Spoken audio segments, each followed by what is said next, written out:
It was the best of times for the U.S. economy. It was the worst of times for President Barack Obama. Breaking news this morning, of course, the June jobs report blows past expectations. 53% of voters think the current president is the very worst since 1945. A poll released Wednesday by Quinnipiac University says Americans consider Obama the worst president since World War II. And that poll attracted attention from across the political spectrum. Wow, he's followed by George W. Bush and Richard Nixon. The poll also shows close to 50% say the country would have been better off today if Mitt Romney beat President Obama. The poll comes amid a time of decreasing popularity for the president.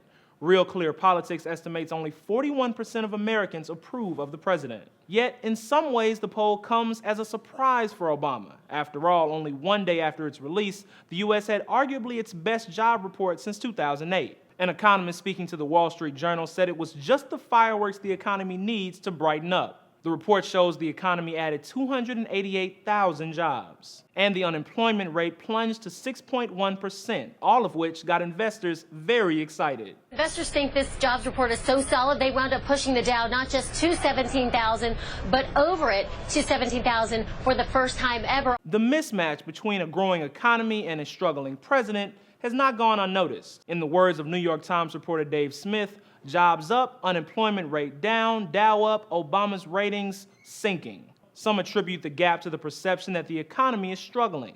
57% of Americans still believe the U.S. economy is going downhill. Others blame the media. A writer for Politico accuses Fox News of burying positive economic news. We need to point out the real unemployment rate stands at 12.1%. Eric?